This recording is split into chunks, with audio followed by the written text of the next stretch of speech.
જેણે રક્ત રેડ્યું તેના માટે રક્તદાન શ્રી રમેશભાઈ જોગલના 26મા શહીદ દિવસ નિમિત્તે તેમના સલામી કાર્યક્રમ અંતર્ગત મહારક્તદાન કેમ્પનું આયોજન કરવામાં આવ્યું।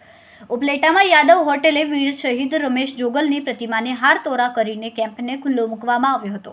1999માં કારગિલ યુદ્ધમાં વીર જવાનો શહીદ થયા તેમાંથી એક દેવભૂમિ દ્વારકા જિલ્લાના ભાણવડ તાલુકાના મેવાસા ગામના વીર જવાન આહિર રમેશભાઈ વિક્રમભાઈ જોગલ 6 જુલાઈ 1999ના રોજ વીરગતિ પામ્યા હતા।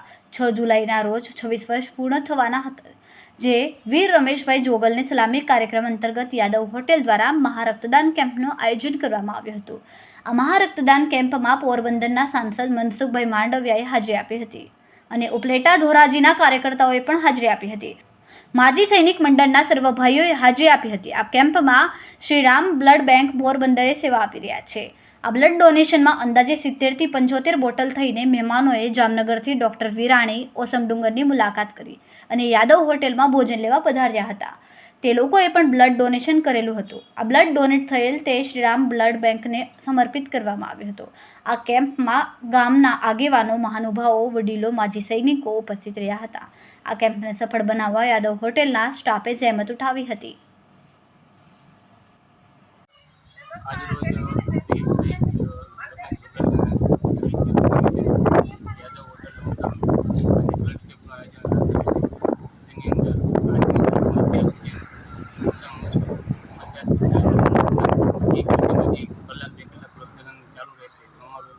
આશા છે કે લગભગ 150-200 રૂપિયા જે બોટલ છે થઈ જશે। આવું કામ હંમેશા યાદવ હોટલવાળા પ્રવૃત્તિ કરી એવી અમારી આશા છે। આજના કેમ્પમાં કોણ કોણ હાજર છે? આજના કેમ્પમાં કેન્દ્રીય મંત્રી રમણસિંહ મહેન્દ્રભાઈ પાટલિયા સાહેબ હતા, અમારા ઉપલેટા નગરપાલિકાના કારોબારી ચેરમેન સુભાષ હતા અને રાજકીય આગેવાનો રવિભાઈ હતા, જિલ્લાના અધ્યક્ષ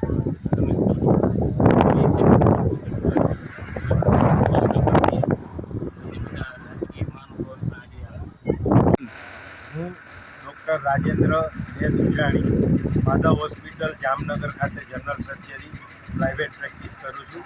આજે અમે 56 જણાનું ગ્રુપ જામનગરથી ઓસમ ડુંગર ટ્રેકિંગ કરવા માટે આવેલા અને અહીંયા બાજુમાં યાદવ હોટલ છે જે ઉપલેટા પોરબંદર હાઈવે ઉપર, ત્યાં જમવાનું હતું।